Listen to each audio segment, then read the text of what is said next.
دربار میں اور میرے دربار میں کیا فرق ہوگا؟ وہ کافر کا دربار ہے، یہ شہنشاہ کائنات کا دربار ہے، رحمت للعالمین کا دربار ہے، ساقی کوثر کا دربار ہے، شافی محشر کا دربار ہے، اللہ کے محبوب کا دربار ہے، آمنہ کے در یتیم کا دربار ہے، فاطمہ الزہرا کے ابا کا دربار ہے۔ اور بلال جلدی کر میرے دربار میں کافر کی بیٹی آئے، میں اس کا بھی پردہ کروں گا۔ السلام علیکم ورحمۃ اللہ وبرکاتہ۔ امید ہے کہ آپ حضرات خیر حافظ سے ہوں گے۔ ہم آپ کی خدمت میں حاضر ہوئے ہیں قاری حنیف صاحب ملتانی کا ایک بہت ہی زبردست بیان لے کر، جس کا بہت ہی شاندار عنوان ہے اور بہت ہی پیارا عنوان ہے۔ آپ کو سن کر مزہ آ جائے گا اور دل خوش ہو جائے گا۔ یقیناً قاری حنیف صاحب ملتانی کے بیانات دل کو موم کرنے والے ہوتے ہیں اور بڑے سنجیدہ بیانات ہوا کرتے ہیں۔ آئیے ہم سب مل کر کے اس بیان کو سنتے ہیں اور عمل کرنے کی نیت سے سنتے ہیں تاکہ ہماری زندگی میں کچھ چینجنگ آئے، کچھ بدلاؤ آئے۔ آئیے ہم سب مل کر کے یہ تو پہلے بتاؤ کہ تم مسلمان بھی ہو کہ نہیں؟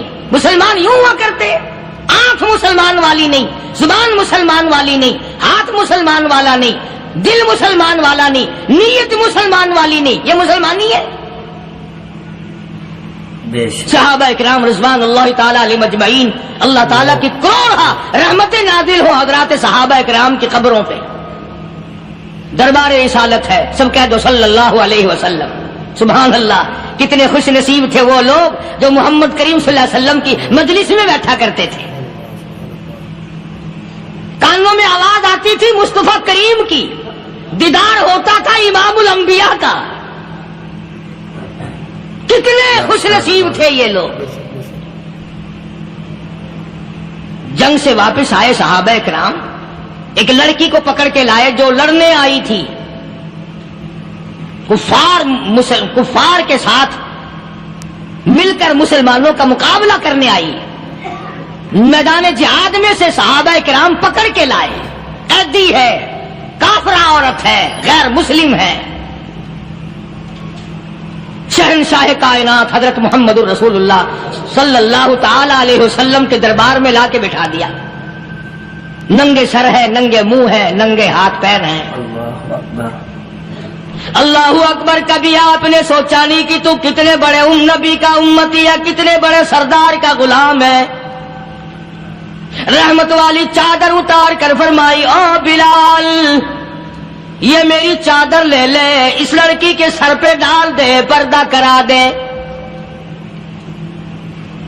عرض کیا گیا کسی کافر کی لڑکی ہے، یہودی کی لڑکی ہے، عیسائی کی لڑکی ہے، غیر مسلم کی لڑکی ہے، میدان جہاد سے گرفتار کر کے لائی گئی، قیدی لڑکی ہے، لڑنے آئی تھی، مارنے آئی تھی، اسلام کی دشمن ہے، دین کی دشمن ہے، قرآن کی دشمن ہے، مذہب کی دشمن ہے، خدا اور اس کے رسول کی دشمن ہے۔ اللہ تعالیٰ کے نبی حضرت محمد کریم صلی اللہ علیہ وسلم نے فرمایا، او لوگوں ٹھیک ہے، لڑکی کافر کی ہے، کفر کی حالت میں پلی ہے، کفر پھیلانے آئی ہے، کفر کو بچانے آئی ہے، اسلام کا مقابلہ کرنے آئی ہے، اسلام کو مٹانے کے لیے آئی ہے، پر اے میرے دیوانوں یہ تو بتاؤ، اپنے باپ کافر کے دربار میں بھی ننگے سر بیٹھے اور میں کالی کملی والے کے دربار میں بھی ننگی بیٹھے۔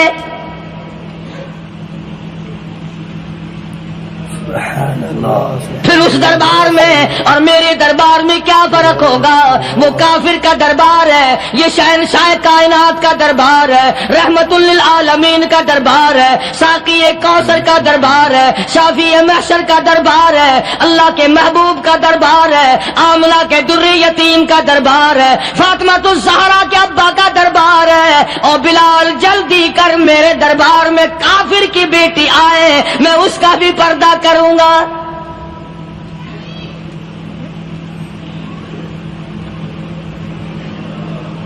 حضرت بلال رضی اللہ تعالی عنہ نے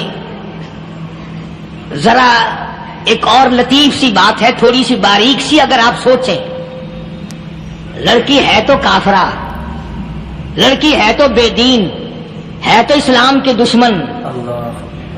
میں تو کئی مرتبہ سوچا کرتا ہوں کہ واہ لڑکی تیرا مقدر ہے، تو کافر کی بیٹی، خود بھی کافرہ ہے، مگر مقدر تو دیکھو امام الانبیاء کی چادر سر پہ ڈالے بیٹھی ہے۔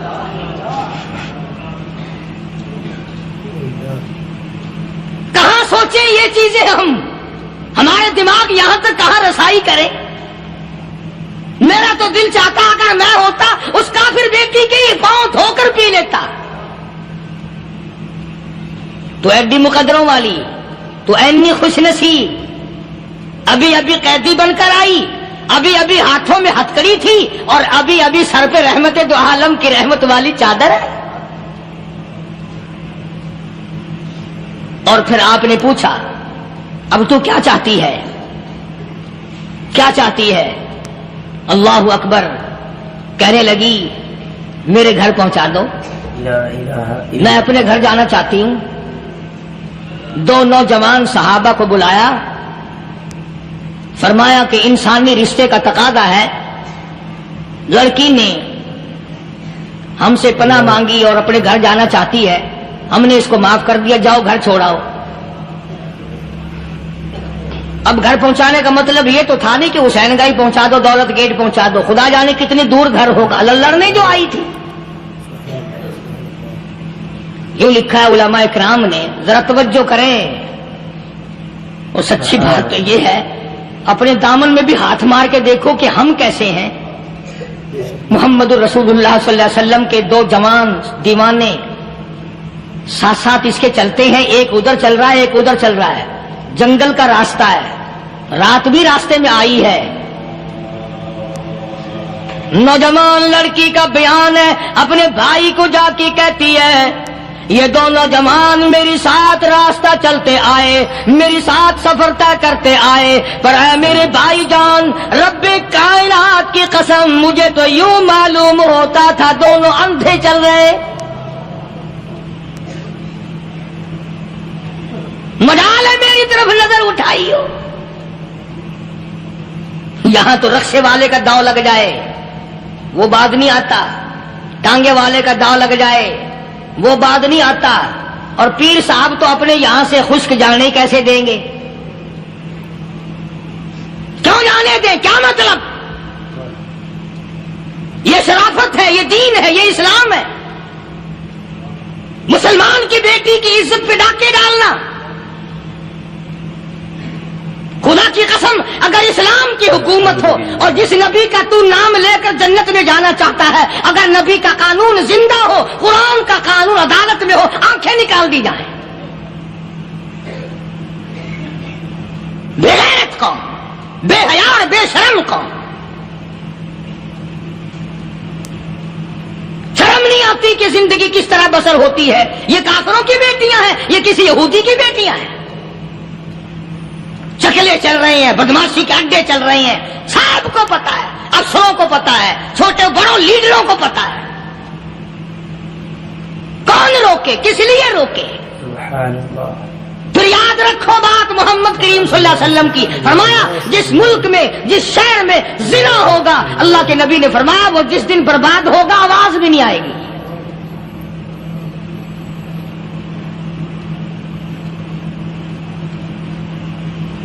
مسلمانوں کے یہاں سے ہو کر دربار نبوت سے چل کر رحمت دو عالم صلی اللہ تعالی علیہ وسلم کی چادر اوڑھ کر لڑکی اپنے گھر پہنچی۔ بھائی نے پوچھا بتا مسلمانوں نے تیرے ساتھ کیا برتاؤ کیا؟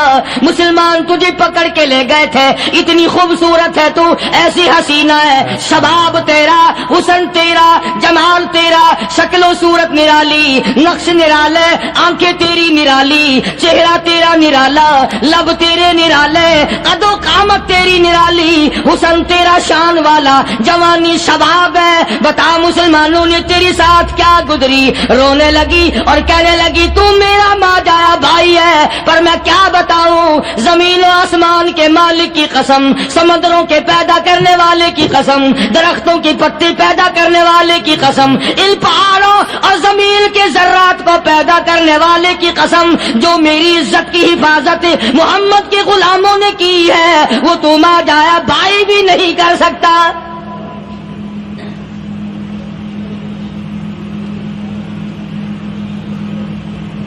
صداقت صداقت ہوتی ہے، حقیقت حقیقت ہوتی ہے، چھپتی تو نہیں۔ کاغذ کے پھولوں سے خوشبو کیسے آئے گی؟ پلاسٹک کے پھول گلاب کے بنا کر سرانے میں لگانے تو آسان ہے، مگر گلاب کی خوشبو نہیں تم لا سکتے۔ سبحان اللہ سبحان اللہ۔ ارے وہ بھائی بھی تھا تو کافر، پھر بھی مقدروں والا نکلا۔ انہوں نے تو کفر چھوڑ دیا، اور ہم سے ریت نہیں چھوٹتی، رسمیں نہیں چھوٹتی، ہم سے شرک نہیں چھوٹتا، ہم سے بدعات نہیں چھوٹتی۔ بھائی کہتا ہے بہن کو، توجہ کرو، اللہ کبھی دنیا میں انصاف کی بات کرنے والے لوگ بھی زندہ تھے. کفر اسلام ایک اور چیز ہے، انصاف کی بات تو کہا کرتے تھے. بھائی کہنے لگا بہن سے کہ میری بہن،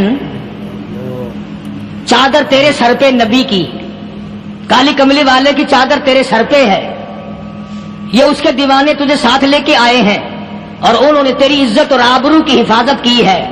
تو یہ بتا کلمے سے خالی آئی؟ ایسے دربار سے خالی آ گئی؟ ماشاء اللہ. کھلانا لوٹ رہا وہاں تو خالی تو نہیں آ گئی؟ بہن کہنے لگی کہ ہاں خالی آئی ہوں. مطلب یہ کہ میں نے کلمہ نہیں پڑھا، ایمان قبول نہیں کیا، دین قبول نہیں کیا، اسلام اور اس کا مذہب میں نے قبول نہیں کیا. بھائی کہنے لگا تف ہے تجھ پر، تجھے ایسے دربار سے خالی اٹھتے شرم نہ آئی؟ اور دربار رسالت اور خالی آ گئی؟ کیا بات کہی ہے عورت نے، سبحان اللہ، اللہ اکبر. کہنے لگی 2 وجہ سے میں نے کلمہ نہیں پڑھا. دل میرا چاہ رہا تھا، اندر میرا کہتا تھا کہ جب میرے سر پہ یہ چادر آئی، میرا تو دل چاہتا تھا کہ لپٹ جاؤں قدموں سے آقا کے. بھائی میرا دل چاہتا تھا میں کھڑی ہو جاؤں دربار میں اور یوں کہوں میرا دل ہو تیرا گھر ہو، میرا دل ہو تیرا گھر ہو، تیرا در ہو میرا سر ہو. تمنا مختصر سی ہے مگر تمہید طولانی. میں نے کلمہ 2 وجہ سے نہیں پڑھا. پہلی وجہ تو یہ کہ جب تو سنتا، تجھ تک یہ بات پہنچتی کہ میری بہن نے کلمہ پڑھ لیا، تو شاید تیرے دماغ میں یہ بات نہ آ جائے کہ میری بہن سے مسلمانوں نے زبردستی کلمہ پڑھوایا ہوگا. اس لیے میں نے نہیں پڑھا. تیرے دماغ میں یہ بات نہ آئے کہ مسلمانوں نے مجبور کر کے، قیدی بنا کر کے جو لے گئے تھے، مجبور کر کے کلمہ پڑھایا اور میری بہن نے ڈر کے مارے کلمہ پڑھا. کلمہ پڑھنے کا پختہ پروگرام ہے. مزہ تو اب آئے گا نا، یہاں سے آزاد ہو کر جاؤں گی.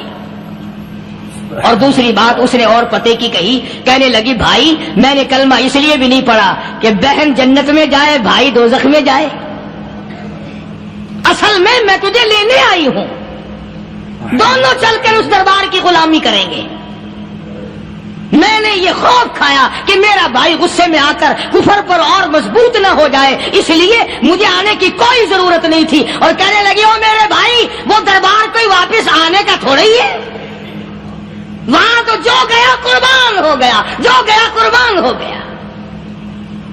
چلو چلتے ہیں. دونوں بہن بھائی آ کر حضور اکرم صلی اللہ علیہ وسلم کے ہاتھ پہ کلمہ پڑھ کر مسلمان بن جاتے ہیں. وہ نبی کی ایک بات دیکھ کر کلمہ پڑھ کر مسلمان بن گئے. ہمارے سامنے لاکھوں حدیثیں، ہزاروں قرآن کی آیتیں ہیں، پر ہم آج تک مسلمان نہ بنے.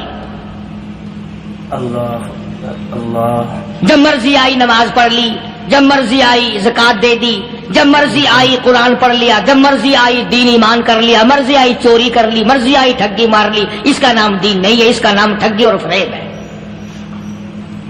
اس لیے قرآن کریم نے للکار کی کہا تأمرون الناس بالبر وتنسون انفسکم وانتم تتلون الکتاب. دوسروں کو اسلام کا نام لیتے ہو، دوسروں کے سامنے مسلمان بنتے ہو، حالانکہ تم کتاب پڑھتے ہو اللہ کی. افلا تعقلون، سوچتے کیوں نہیں ہو کہ تم کدھر چلے ہو؟ کیا پروگرام بنائے بیٹھے ہو؟ زندگی کا لاہ عمل یہ تو نہیں ہونا چاہیے جو تم نے بنایا ہوا ہے. اور آگے فرمایا تأمرون الناس بالبر وتنسون انفسکم وانتم تتلون الکتاب افلا تعقلون واستعینوا بالصبر والصلاة.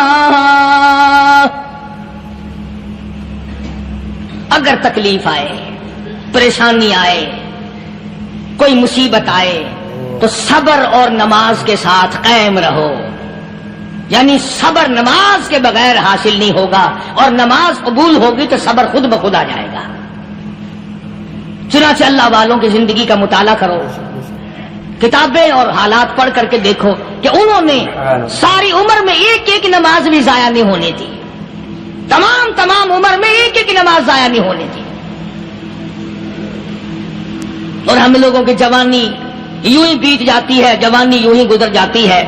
اسی کو کہتا ہے کہ کچھ نہ پرواہ کی میرے دین کی، آج میں تمہاری پرواہ کیسے کروں. وَإِنَّهَا لَكَبِيرَةٌ إِلَّا عَلَى الْخَاشِعِينَ. اللہ پاک خود فرماتے ہیں کہ نماز بھاری نہیں، نماز مشکل نہیں، نماز پڑھنا کوئی تکلیف نہیں، مگر ان لوگوں کے لیے، ان لوگوں پہ کوئی مشکل نہیں جو اللہ سے ڈرنے والے ہیں، اللہ کے خوف کو دل میں بسانے والے ہیں، جن کا یقین ہے کہ موت آئے گی اور اللہ کے یہاں جا کر کے میں نے منہ دکھانا ہے، ایک دن خبر میں جانا ہے، حشر نشر نے بھی آنا ہے، قیامت نے بھی آنا ہے، جس کا ان تمام چیزوں پہ یقین ہے. اللہ فرماتے ہیں الا علی الخاشعین، ڈرنے والے کے لیے تو کوئی چیز نہیں، اور جو نہیں ڈرتا اس کے لیے تو پہاڑ ہے نماز پڑھنا. صحابہ کرام نے تو ایسی ایسی نمازیں پڑھی. صحابی ہے مدنی کریم صلی اللہ علیہ وسلم کا، اپنے باغ میں نماز پڑھ رہا ہے. گنجان باغ ہے کھجوروں کا، کھجوروں کا باغ پکا کھڑا ہے، صحابی نماز پڑھ رہا ہے. ایک پرندہ کبھی ادھر سے آتا ہے کبھی ادھر جاتا ہے، گنجان باغ ہے، وہ نکلنا چاہتا ہے، پرندے کو راستہ نہیں ملتا. تو دوران نماز صحابی کی نظر پرندے پہ لگ گئی. دوران نماز صحابی کی نظر، وہ پھڑک پھڑک جو کرتا تھا نا کبھی ادھر کبھی ادھر، صحابی کی نظر پرندے پہ لگ گئی، نماز میں بھول گیا. بس اتنی سی بات ہوئی، آیا دربار رسالت میں اور کہنے لگا یا رسول اللہ وہ سارا باغ لے کر اسلام میں وقف کر لو، جس باغ کی وجہ سے میری نماز خراب ہو جائے میں وہ باغ ہی نہیں رکھتا.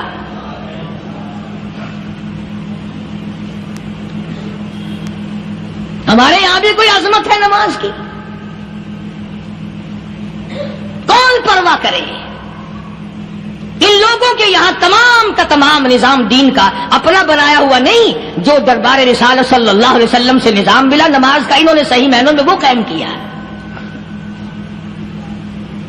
کیسی مشکل میں ہوئے، کہیں بھی ہوئے، جس حالت میں بھی ہوئے، نماز پڑھنی ہے، ادا کرنی ہے. چنانچہ ان کی نمازوں میں اتنی برکت تھی. سیدنا امیر معاویہ رضی اللہ تعالی عنہ کی حکومت ہے، صحابہ کرام ابھی زندہ ہیں. افریقہ کے گھنونے جنگل میں بہت بڑے صحرا میں چھاونی بنانے کا پروگرام بنایا. بڑے جنگل ہیں، بڑے درخت ہیں، بڑی بھیڑ بھاڑ ہے، بڑے جانور ہیں، شیر ہیں، چیتے ہیں، گھگیاڑ ہیں، بڑے بڑے موذی جانور ہیں. تو اس علاقے کے لوگوں نے بتایا کہ تم مار کھاؤ گے، یہاں تو بڑے بڑے جانور تمہیں کھا جائیں گے، تم یہ کیا سوچ کر آئے ہو، تمہیں یہ نہیں چھوڑیں گے، جانور کھا جائیں گے، تمہیں یہاں چھوڑی بناؤ گے. صحابہ کہنے لگے نہیں ہمارے پاس ہتھیار ہے. کمانڈر کہنے لگا، ایک صحابی تھا حضور اکرم صلی اللہ علیہ وسلم کے زمانے کا دیدار کرنے والا، بڑا دیوانہ پروانہ. کمانڈر نے اسے حکم دیا تو 2 وضو کر، 2 رکعت نماز ادا کر، اور 2 رکعت نماز ادا کرنے کے بعد درخت پہ چڑھ جا، اور درخت پہ چڑھ کر یہ آواز لگا، او جنگل کے ہاتھیوں، او جنگل کے بھگیاڑوں، او جنگل کے شیروں، او جنگل کے موذی جانوروں، اور ناگ وٹھوؤں، اور سانپ بیچھوں، اور فلاں جانوروں، اور فلاں جانوروں، ہم غلام ہیں محمد عربی صلی اللہ تعالی علیہ وسلم کے، اور میں تمہیں حکم دیتا ہوں 24 گھنٹے کی اجازت ہے، 24 گھنٹے کے اندر اندر تمام جنگل خالی مانگتا ہوں.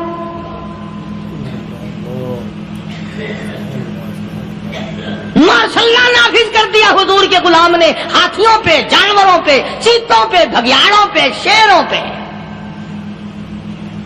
اور اعلان کا رخ دیکھیں آپ، کہا کہ 24 گھنٹے کے بعد جو ملے گا اسے قتل کر دیا جائے گا. اب اگر ہم میں سے وہاں کوئی ہوتا، کہتے ہو بڑے پاگل ہیں بھائی، کس سے باتیں کر رہے ہیں، ہاتھیوں سے باتیں ہو رہی ہیں، چیتے اور شیروں سے باتیں ہو رہی ہیں، بھگیاڑوں سے گپیں ہو رہی ہیں، لے جاؤ پاگل خانے میں. مگر یہ بات نہیں، صحابہ جانتے تھے شیر بھی اس کی مخلوق ہے، چیتا بھی اس کی مخلوق ہے، بگیاڑ بھی اس کی مخلوق ہے، ہاتھی بھی اس کی مخلوق ہے، اور ہم اس کے دیوانے ہیں، ہم اس کے بندے ہیں. کرنے کے لیے ہم نکلے ہیں. اب ہمارے سامنے کوئی چیز ٹھہر نہیں سکتی. تاریخ شاہد ہے. گیبن مورخ انگریز لکھتا ہے, امریکہ کا بہت بڑا پروفیسر تور آندرے انگریز مورخ لکھتا ہے کہ صحابی کی یہ بات سن کر جنگل میں کھلبلی مچ گئی, جانوروں میں شور مچ گیا, چیتے گھگیاڑ اور طوفان مچ گیا. شور مچاتے ہوئے تمام کے تمام نے جنگل خالی کر دیا. مسلمان, جب تیرے اندر ایمان تھا, جب تیرا قرآن پہ ایمان تھا, جب تیرا نبی پاک صلی اللہ علیہ وسلم پہ ایمان تھا, جب تیرا حضور کی رسالت پہ ایمان تھا, جب اللہ کی توحید پہ تیرا ایمان تھا, اور تیرا مقابلہ شیر نہیں کر سکتا تھا, تیرا مقابلہ چیتا نہیں کر سکتا تھا. آج ایمان پلے ہے نہیں, آج تو ڈر کے مارے مر رہا ہے اور مرے گا. الحمدللہ. ایک صحابی جنگل میں راستہ بھول گیا اور بھول کر اور زیادہ صحرا میں جنگل میں نکل گیا. دیکھتا کیا, صحابی سامنے سے شیر آیا. صحابی نے تو شیر کو دیکھ لیا اور شیر نے صحابی کو دیکھ لیا. اب شیر حملہ کرنے کا ارادہ کر رہا, سامنے ہے. اللہ اکبر, اللہ اکبر. صحابی نے للکار کر آواز دی, اور جنگل کے شیر, او جنگل کے شیر, کیا تو ان آنکھوں کو چیرنے کا ارادہ کرتا ہے جو آنکھیں محمد کریم صلی اللہ علیہ وسلم کے چہرے انور کا دیدار کر چکی ہے؟ ان آنکھوں کو پھاڑے گا, اس چہرے کو پھاڑے گا جس نے حضور صلی اللہ علیہ وسلم کا ایک دفعہ نہیں بار بار دیدار کیا ہے. تاریخ شاہد ہے. شیر جھکا, صحابی کے قریب آیا, اور یوں لکھا ہے کہ آگے بڑھ کر صحابی کے پاؤں چاٹنے لگا, پیر چاٹنے لگا, اور زبان حال سے یوں کہنے لگا, اگر تو ان کا غلام ہے تو میں ان کے غلاموں کا غلام ہوں. یہ جو تمہیں کہتے پھرتے ہیں نا, غلام ہے رسول کے غلام ہے, غلام ہے رسول کے غلام ہے, شکل پہ دیکھنا 12 بجے ہوئے ملیں گے. بالکل جھوٹ. شکل نہیں غلاموں والی, اخلاق نہیں غلاموں والا, اعمال نہیں غلاموں والے, عقائد نہیں غلاموں والے, سیرت نہیں غلاموں والی, لباس نہیں غلاموں. اور غلام کائے کا؟ بازاروں میں پھرتے ہیں نا, جلوس نکالتے ہیں, غلام ہے رسول کے غلام ہے. اس گلی سے نکلے, آؤ یار بڑی اچھی فلم لگی, وہاں چلتے ہیں. اب غلام فلم میں جا رہے ہیں, اب غلام بدماشی کرنے چلے ہیں. تو صحابی نے جب آواز دی, شیر نے جھک کر صحابی کے پاؤں چاٹے, اور یوں لکھا مورخین نے کہ بظاہر یوں کہنے لگا کہ تو راستہ بھول گیا, دم ہلاتا ہوا چلا, صحابی کو راستے میں چھوڑ کے گیا. اور مورخین نے یہاں تک لکھا ہے کہ جب صحابی سے شیر واپس ہونے لگا تو بھڑبڑا رہا تھا, گویا صحابی کو اپنی طرف متوجہ کرتا تھا. اور اس کے بعد خوشامدانہ عاجزانہ پہلو سے یہ کہتا تھا کہ او جانے والے, جس کا تو دیدار کرے گا اس کو میرا بھی سلام کہنا, ان کی خدمت میں میرا بھی سلام عرض کرنا. کوئی ایک واقعہ نہیں ہے. مدینہ منورہ سے شام کے راستے میں شیر آ کر کے بیٹھ گیا, لوگوں کا راستہ بند ہو گیا. کوئی آدمی مدینے پاک میں واپس, اللہ ہر مسلمان کو مدینے پاک کی زیارت نصیب فرمائے. ہاں مدینہ بڑی شے ہے, ہاں مدینہ نہ دیکھا تو کچھ بھی نہ دیکھا. ہاں الہی دکھلا دے مدینہ کیسی بستی ہے, جہاں پر رات دن مولا تیری رحمت برستی ہے. وہ شہر نرالا, وہ گلیاں نرالی, وہ شاہراہیں نرالی, وہ گنبد خضرا نرالا. خدا کی قسم وہاں جو آسمان سے نور برستا ہے وہ بھی نرالا ہی ہے. کسی نے آ کر مدینے میں کہا کہ راستے میں شیر بیٹھا ہے, لوگوں کا راستہ روک رکھا ہے. عبداللہ بن عمر رضی اللہ تعالیٰ عنہ, صوفی صحابی, کوئی ایڈا بہادرانہ کام کرنے والا بھی نہیں, لاٹھی نہیں مانگتا, تلوار نہیں اٹھاتا, نیزہ نہیں اٹھاتا, تیر نہیں لیتا, گولی کا سامان نہیں, تیر و تلوار کا سامان نہیں, کوئی چیز نہیں, بے دھڑک بے جھجک جا کر شیر کا کان پکڑ کے مروڑ کے صحابی کہتا ہے, تجھے کس نے اجازت دی حضور کے غلاموں کا راستہ روکنے کی؟ تجھے شرم نہیں آتی؟ تو سرکار مدینہ کے غلاموں کا راستہ ہو کے بیٹھا ہے.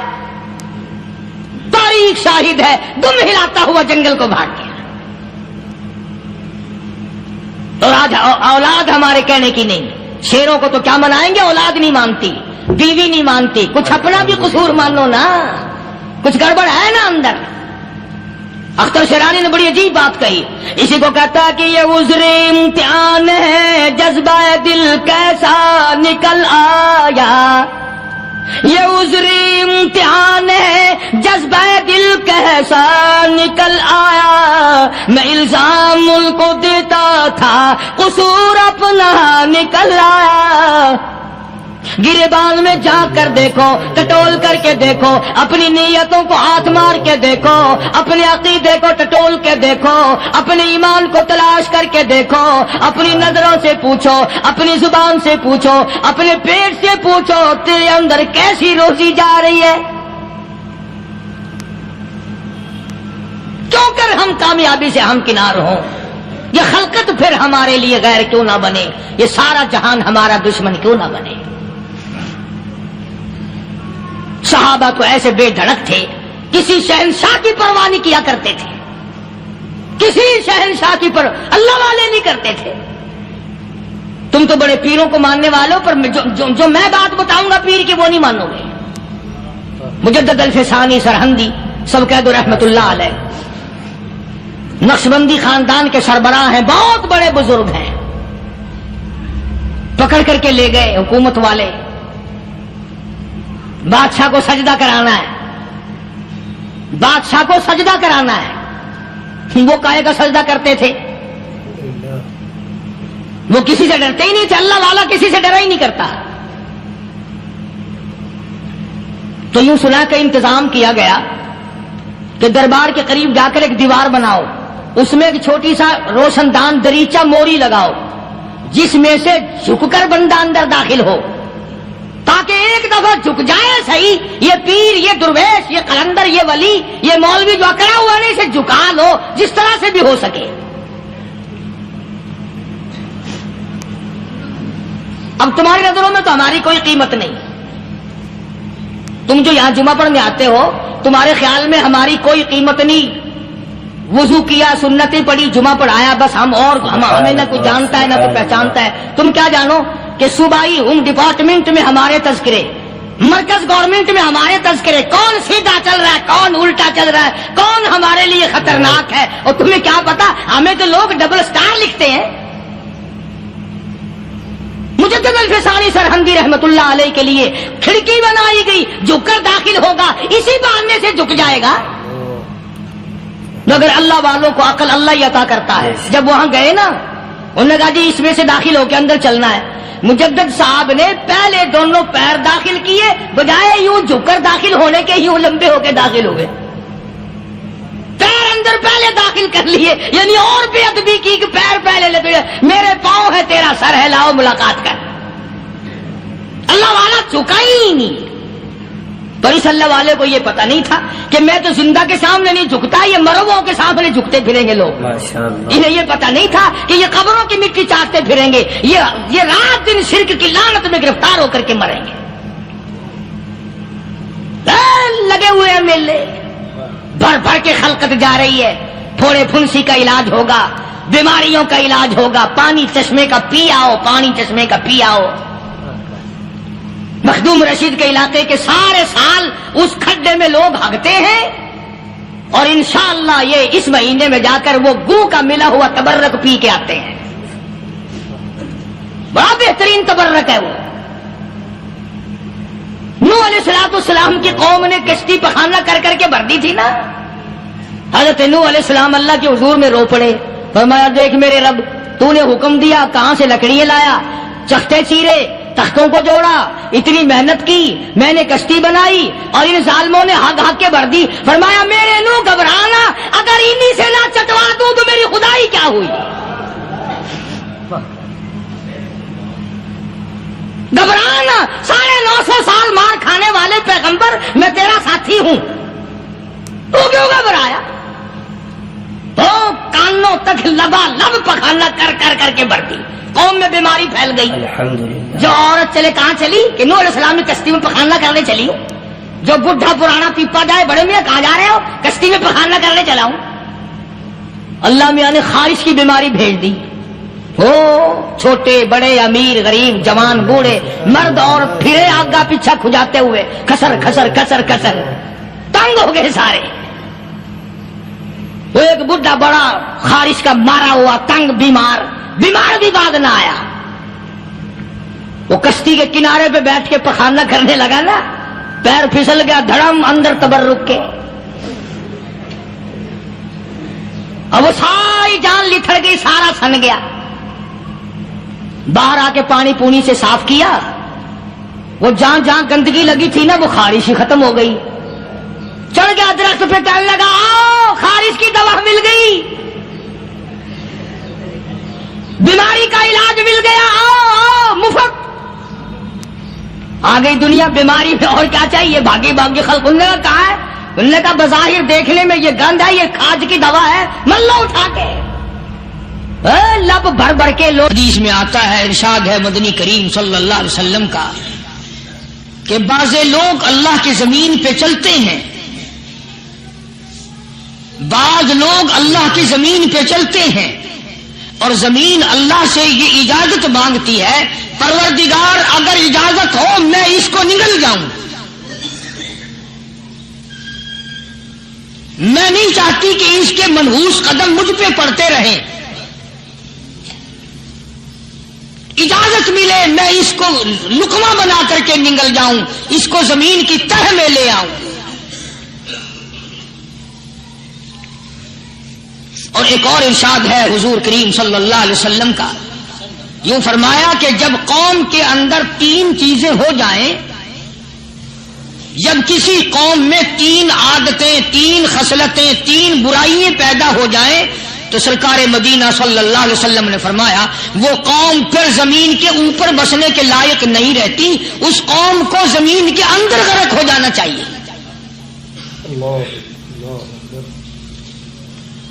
وہ کون سی باتیں ہیں؟ ارشاد فرمایا محمد عربی صلی اللہ علیہ وسلم نے کہ پہلی بات تو ان کی یہ ہے کہ جب قوم کے امیر لوگ, غنی لوگ, مالدار لوگ بخیل ہو جائیں, اللہ تعالیٰ نے جو ان کو سرمایہ دیا ہے, رب العالمین نے جو ان کو پیسہ اور دولت دی ہے, اس میں کسی غریب کا وہ حصہ ہی نہ رکھے. چنانچہ آج آپ دیکھ لیں فالتو لاکھوں روپیہ لگ جائے گا, لیکن کسی بیوہ کے گھر 1 سیر آٹا دینا, کسی یتیم کے سر پہ ہاتھ پھیرتا ہوا امیر آدمی شرماتا ہے کبھی میرے ہاتھ کی ہتھیلی نہ گھس جائے.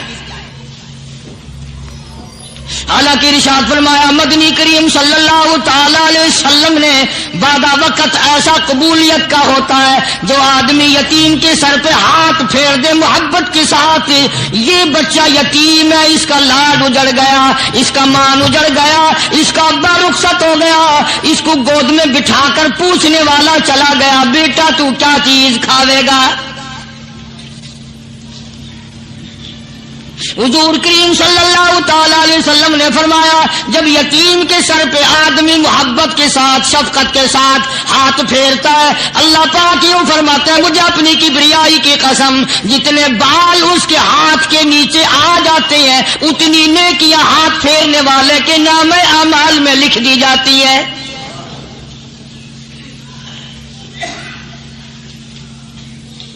مگر ہمارے یہاں دستور نہیں, غریب کو مارو اور نیچا کرو اسے. جناب مدنی کریم صلی اللہ تعالی علیہ وسلم تشریف لے جا رہے ہیں, راستے میں کچھ بچوں کو کھیلتے ہوئے آپ نے دیکھ لیا, بڑے خوشی سے چھلانگے لگا رہے ہیں, بچے کھیل رہے ہیں. ایک بچہ دیوار کے ساتھ بالکل مونچھا غمزدہ پریشان کھڑا ہے. حضور کریم صلی اللہ تعالی علیہ وسلم کی نگاہ مبارک اس بچے پہ پڑ گئی. آپ نے قریب تشریف لا کر اس سے پوچھا او بچے, سارے بچے کھیل رہے ہیں تو کیوں نہیں کھیلتا؟ کہنے لگا میرا کھلانے والا دنیا سے چلا گیا.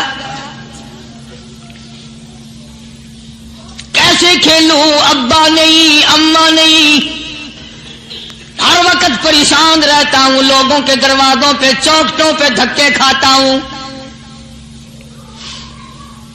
آپ مدنی کریم صلی اللہ تعالی علیہ وسلم نے رحمت والے ہاتھ سے اس یتیم کی انگلی پکڑی اور اپنی ساتھ پیار کرتے ہوئے تشریف لے آئے۔ فرمایا جناب عائشہ صدیقہ رضی اللہ تعالی عنہا سے، اللہ والی آج اللہ پاک نے تجھے بڑی غنیمت بخشی ہے، بڑی دولت دی ہے، عید کا دن ہے، میں عید کی نماز کے لیے جا رہا تھا، بچے سارے خوشیاں منا رہے تھے، یہ بچہ دیکھا میں نے بڑا غم زدہ کھڑا تھا، بڑا پریشان کھڑا تھا۔ اب میں نے اس سے پوچھا آج عید کا دن ہے تو خوشی کیوں نہیں مناتا؟ بچہ نے جواب دیا میری خوشی منانے والے دونوں ہی چلے گئے۔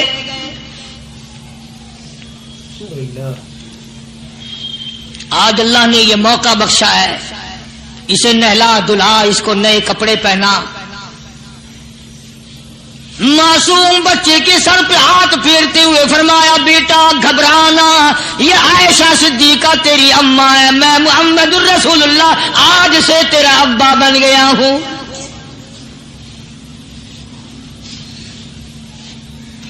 نہلایا دھلایا، کھلایا پلایا، ہنسایا، اسے بلایا، ساتھ لے کر خدائی فیصلہ سنو، اللہ کے قرآن کا فیصلہ سنو، اللہ کے کلام کا فیصلہ سنو۔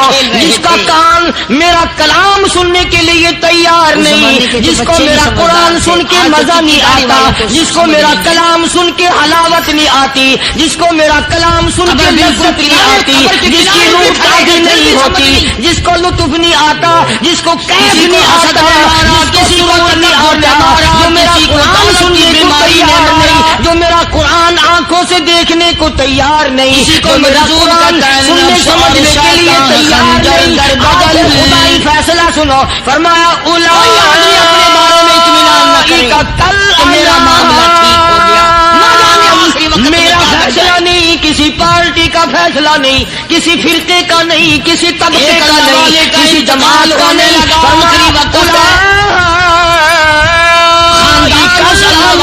چاروں طرف بیٹھا ہوا مریدین بیٹھے ہوئے مالک خالق کا ڈرتا بیٹھا ہوا، کبریائی کی قسم یہ سارے جانور ہے، اس کی زبان سے بات جانور ہے، یہ درندے ہیں جو ایک دوسرے کو چیر پاڑ کر کھاتے ہیں، یہ درندے ہیں جو ایک دوسرے کا خون پیتے ہیں، جانوروں سے بھی بدتر۔ میرے بندو میرا رمضان ہے، میرا قرآن ہے، یہ تمہارے لیے سفارشی بنیں گے۔ شہر رمضان الذی انزل فیہ القرآن دنیا کو ہدی للناس وبینات من الہدی والفرقان۔ اور میرے بندو میں نے رمضان میں قرآن مجید کو نازل کیا، اس کو کلام الہی سے مشابہت ہو گئی، اب تیری زبان ہو، میرا کلام ہو، مہینہ رمضان ہو، ادھر میری جنت ہو، تیرے لیے سال پہلے سجا کے رکھ دو۔ دل کو کیا بن جائے گا؟ فرمایا نفس اور شیطان ہے خنجر در بغل، نفس اور شیطان ہے خنجر در بغل، وار ہونے کو ہے اے غافل سنبھل۔ آیا دشمن کا وار، 4 نمازیں پڑھی باقی ساری دنیا کافر نظر آنے لگ جاتی ہے، میں نمازی ہوں یہ سارے بے ایمان پھرتے ہیں۔ شیطان پیدا کرتا ہے یہ چیزیں۔ اگر اللہ نام پہ تھوڑی سی کبھی خیرات کر دی تو بہانے لوگوں کے سامنے ذکر ہو رہا ہے، اجی آج کل تو ہمارے کاروبار نہیں، ورنہ انشاءاللہ فلاں مسجد جو ہے نا یہ ہم نے بنائی تھی۔ بہانے بتانا، اس لیے مجذوب کہتا ہے گھبرایا نہ کر اور اپنے آپ کو اطمینان نہ دلایا کر، کہتا ہے نفس اور شیطان ہے خنجر در بغل، وار ہونے کو ہے اے غافل سنبھل۔ چلا شیطان کا خنجر، چلا شیطان کا خنجر، لگایا اس نے دو، لگایا اس نے دو۔ لوگوں کا خیال یہ ہے کہ شیطان صرف وہ، شیطان کے بہکائی میں وہ آدمی آتا ہے جو کسی کو قتل کر دے۔ لوگوں کے نزدیک صرف زنا کرنا گناہ ہے، قتل کرنا گناہ ہے، چوری کرنا گناہ ہے، ڈاکہ مارنا گناہ ہے، اور چوتھی چیز گناہ ہی کوئی نہیں۔ حضرت عثمان غنی ذی النورین رضی اللہ تعالی عنہ کی مبارک مجلس ہے، صحابہ کرام کا دور ہے، نبی کا دوہرا داماد، مجلس ہے عثمان ذی النورین کی۔ ایک آدمی مجلس میں آ کے بیٹھا، حضرت عثمان کی مجلس میں ایک آدمی آ کے بیٹھا تو حضرت عثمان فرماتے ہیں، توجہ، حضرت عثمان فرماتے ہیں، یوں نہیں فرمایا کہ تو نے ایسا کیا ہے، اسے ذلیل نہیں کیا، بلکہ یوں فرمایا لوگوں کو شرم نہیں آتی، لوگ آنکھ کا زنا کر کے میری مجلس میں آ کے بیٹھتے ہیں، لوگ آنکھ کا گناہ کر کے میری مجلس میں آ کے بیٹھتے ہیں۔ تو دور تھا نا صحابہ کرام کا، فوراً چوٹ کی کسی نے کہ نبی کے بعد وحی آنی شروع ہو گئی، یعنی آپ کو کیسے پتا چل گیا کہ کوئی آدمی غلط نگاہ ڈال کے آیا؟ اس کی رستے میں نظر کہیں غلط پڑی تھی آنے والے کی، آپ کو کیسے پتا چلا؟ یعنی بات کرنے والے کو بھی دیکھو اور پھر چوٹ کرنے والے کو بھی دیکھو۔ تو حضرت عثمان رضی اللہ تعالیٰ عنہ نے فرمایا، بھائی پاک مجلس میں اگر ایک تولا بھی کوئی پخانہ لے کر آ جائے تو بدبو تو آ ہی جائے گی نا۔ صحابہ کی پاک مجلس میں اگر کوئی آنکھ کا زنا بھی کر کے آیا، فرمایا مجلس کے اندر بدبو پھیل گئی۔ تو اللہ والوں کی مجلس ہے اور اللہ والوں کی رفاقت ایک بہت بڑی چیز تھی، کبھی لوگ حاصل کیا کرتے تھے، اب تو ہر آدمی پیر ہے، ہر آدمی لیڈر ہے، ہر آدمی چودھری ہے، ہر آدمی بڑا بنا ہوا ہے، چھوٹا ہم میں کوئی ہے ہی نہیں۔ اور ان ولیوں کی بھی الگ الگ بچاروں کی رمزیں ہوتی ہیں۔ علماء کرام نے لکھا ہے، حضرت خواجہ باقی باللہ رحمت اللہ علیہ دلی میں مزار ہے، بہت بڑے بزرگ گزرے ہیں۔ دیکھو میں ذکر خیر کر رہا ہوں نا، کئی لوگ تمہیں نکلتے ہوئے ٹانگے والے، گھوڑے والے، رکشے والے کہتے ہیں قاری علی ولیوں کو نہیں مانتا۔ میں یہ ذکر خیر ولیوں ہی کا تو کر رہا ہوں، بات صرف اتنی ہے، تمہیں اچھی لگے یہ بری لگے، میں ننگوں کو نہیں مانتا۔ میرے نزدیک ولی وہ ہے جس کی رگ رس سے، نس نس سے، خون کے قطرے قطرے سے، ہر ادا سے، ہر سنت سے، ہر طریقے سے محمد عربی صلی اللہ علیہ وسلم کی سنت زندہ ہوتا ہو۔ میں اس کو ولی نہیں مانتا جو کپڑوں سے ننگا پھرتا ہو۔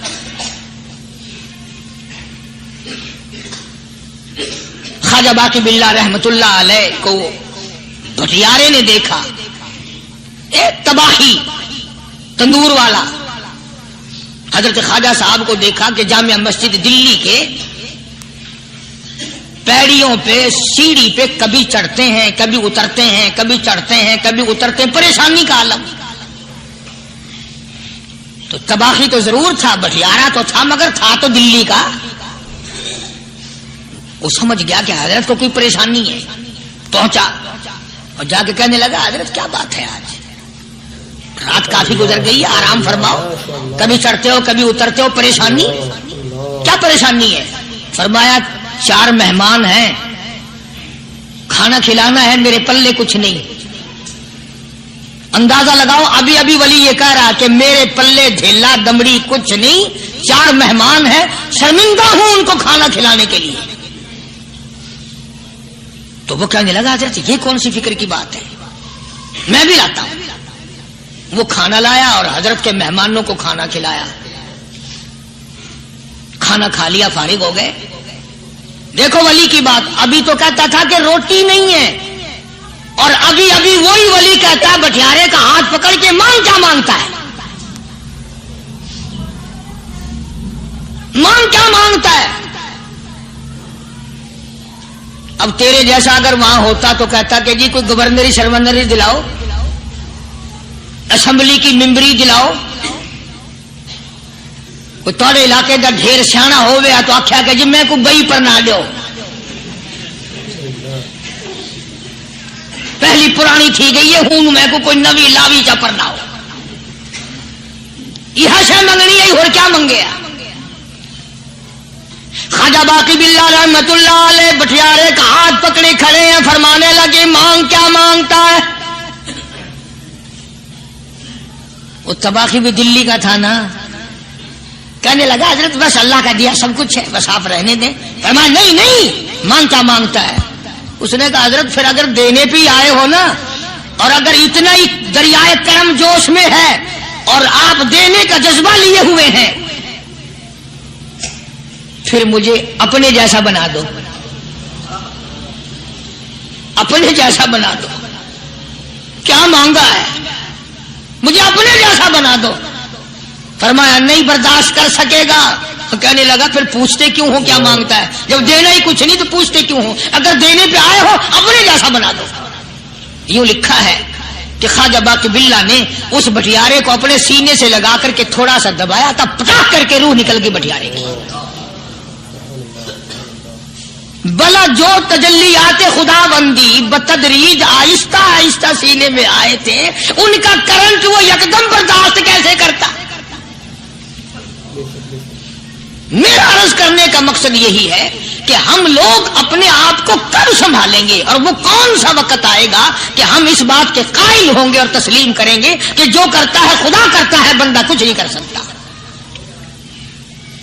تو میں نے اس لیے عرض کیا, مجذوب کہتا ہے نفس اور شیطان ہے خنجر در بغل, نفس اور شیطان ہے خنجر در بغل, وار ہونے کو ہے اے غافل سنبھل. کبھی 4 دن بیٹھ کے اللہ اللہ کر لی, تسبیح پھیر لی, تو دوسروں کو یہ تو دنیا کے دھندے میں پھنسے ہوئے ہیں, میں بہت بڑا ولی ہوں, میں بہت بڑا ابدال ہوں, مجھ سے بڑا تو کوئی نیک ہے ہی نہیں. یہ بہت بڑی مار ہے شیطان کی. اسی کو کہتا کہ نفس اور شیطان ہے خنجر در بغل, وار ہونے کو ہے اے غافل سنبھل. آ نہ جائے دین و ایمان میں خلل, آ نہ جائے دین و ایمان میں خلل, باز باز آئے بدعمل. کچھ تو سوچ, کس کی تو پیداوار ہے, کس نے تجھے بنایا, کس نے تجھے یہ آنکھیں دی, کس نے یہ لب دیے, کس نے یہ دل دیا, کس نے یہ دماغ دیا, کس نے یہ شعور بخشا, کس نے یہ ساری چیزیں عطا فرمائی. اللہ پاک کی ذات فرماتی ہے او لوگوں, مجھے بھی بڑا دکھ لگتا ہے, مجھے بھی بڑا صدمہ ہوتا ہے, میرا قہر جوش میں آ جاتا ہے جب پیاری شکل بناؤں میں, پیاری صورت بنائی میں نے, پیارا ماتھا سونی شکل بنائی میں نے, جب میری چوکھٹ کے سوا دوسروں کے دروازے پہ جا کے تو ماتھا رکھتا ہے, فرمایا میرا قہر جوش میں آتا ہے, تجھے برباد کر دوں.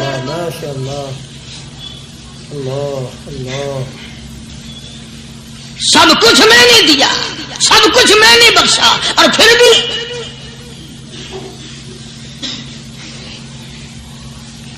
شاہ عبد القدوس گنگوہی رحمت اللہ علیہ بہت بڑے بزرگوں میں سے گزرے ہیں,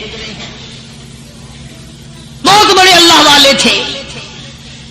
ایک راستے سے گزر رہے ہیں, مریدین ساتھ ہیں, حلقہ ساتھ ہے, راستے میں ایک گندگی کا ڈھیر پڑا ہوا تھا, بدبو آ رہی تھی. تو شاہ عبد القدوس نے اپنے حلقے اثر کے لوگوں سے اور مریدوں سے کہا ٹھہر جاؤ. حالانکہ لوگ ناک پہ کپڑا رکھ کر جلدی گزرنا چاہتے تھے, بدبو سے بچنے کے لیے تیز رفتار وہاں سے گزرنا چاہتے تھے, مگر شیخ کے کہنے پر کھڑے ہو گئے. شکر ہے تم نہ تم جیسے وہاں مرید بھی نہیں تھے, ورنہ کہتے کہ اے پھٹ گیا شیخ ہے نو تو پتہ ہی نہیں لگتا برائی دا چنگائی دا, گندگی کے پہ کون سا کو کھڑائی کھڑے. شاہ عبد القدوس رحمت اللہ علیہ گنگوئی رحمت اللہ علیہ نے فرمایا او لوگوں, یہ گندگی, یہ پخانہ, یہ افولت والی چیز تمہیں ایک سبق دے رہی ہے. بڑے حیران ہوئے کہ گندگی سبق دے رہی ہے, کہ ہاں یہ بدبو کا ٹھکانہ یہ سبق دے رہا ہے, کہ ہاں یہ ایک سبق تمہیں پڑھا رہا ہے. اور وہ کیا؟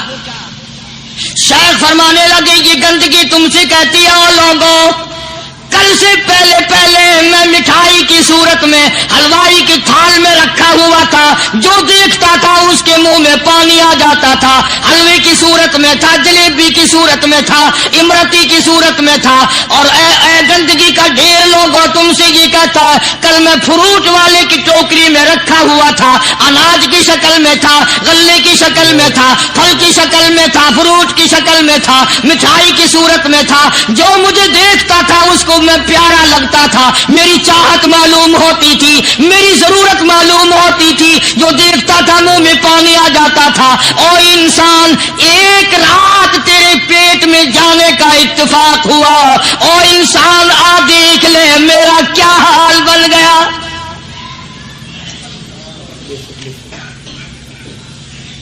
ایک رات تو تیری صحبت میں رہا ہوں، ایک رات تیرے اندر ٹھہرنے کا اتفاق ہوا، دیکھ میرا کیا حال بن گیا۔ ہر شخص مجھ سے نفرت کرتا ہے، مجھ سے بدبو کی وجہ سے نفرت کرتا ہے، ناک پہ کپڑا رکھتا ہے، میرا کیا حال بن گیا۔ اور بندے تجھے 40 50 60 سال گزر گئے، تو نے اپنے اندر خوشبو پیدا کرنے کی کوشش نہ کی۔ تعالیٰ عنہ جیسے بہادر فرمانے لگے، جو یوں کہے گا میرے نبی فوت ہو گئے، میں اس کی گردن اتار ماروں گا، میرا نبی فوت نہیں ہو سکتا، میرا نبی دنیا سے نہیں جا سکتا، میرا نبی ہمیشہ ہمیشہ کے لیے رہے گا۔ لیکن جناب ابو بکر صدیق نے قرآن کریم کی آیت سنا کر کے سمجھایا، فرمایا وما محمد الا رسول قد خلت من قبلہ الرسل۔ اور لوگوں، ہر نبی آئے رخصت ہو گئے، ہر نبی آئے رخصت ہو گئے، دنیا نہ پائیدار جگہ ہے، عارضی زندگی، مستعار زندگی، نہ پائیدار زندگی، فانی زندگی ہر کوئی لے کے آتا ہے، جب جانے لگتا ہے تو پتہ بھی نہیں چلتا۔ اس لیے مجذوب کہتا کہ سونے چاندی کی چمک بس دیکھنے کی بات ہے، سونے چاندی کی چمک بس دیکھنے کی بات ہے، اور 4 دن کی چاندنی پھر اندھیری رات ہے، قبر میں ہمیشہ اندھیرا رہے گا۔ سبحان اللہ ماشاء اللہ۔ اللہ صحابہ اکرام نے وہ صدمہ دیکھا، وہ پریشانی دیکھی، کائنات میں کسی نے نہیں دیکھی۔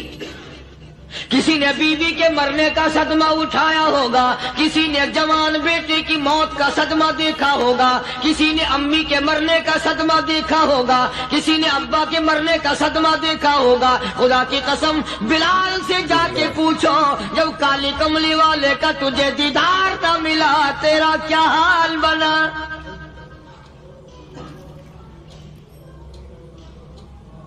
صحابہ اکرام نے وہ عشق نبھایا، کمال کر دیا۔ بڑے سے بڑی مصیبت آئی، اسلام کا سودا نہیں، ایمان کا سودا نہیں، دنیا کی طرف آئے ہی نہیں۔ کون ان حضرات کا مقابلہ کرے گا؟ کئی لوگ کہہ دیتے ہیں جی صحابہ انسان تھے، ان سے بھی غلطی ہو، میں ٹھیک ہے، میں کہتا ہوں تھے تو انسان، پر یہ دیکھو شاگرد کس کے ہیں۔ صحابہ ہیں تو انسان، پر یہ اندازہ لگاؤ مرید کس کے ہیں۔ صحابہ ہیں تو انسان، پر یہ سوچو کہ یہ مقتدی کس کے ہیں۔ صحابہ ہیں تو انسان، پر یہ دیکھو صحابہ اگر سپاہی ہے تو کالی کملی والا کمانڈر ان چیف ہے۔ براہ راست محمد عربی صلی اللہ علیہ وسلم کے صحابہ شاگرد ہیں، صحابہ حضور کے مرید ہیں، صحابہ حضور کے مقتدی ہیں، صحابہ حضور کی فوج کے سپاہی ہیں۔ ایک ایک نے کمال کر دیا۔ جناب ابو بکر صدیق رضی اللہ تعالیٰ عنہ فرماتے ہیں میں اچانک محلے میں جا نکلا۔ ابو بکر کہتا میری یہ عادت تھی، شروع پہ جو اسلام آیا مکے میں، چودھری مارتے ہیں، رئیس مارتے ہیں، سردار مارتے ہیں، کمزوروں کو مارتے ہیں،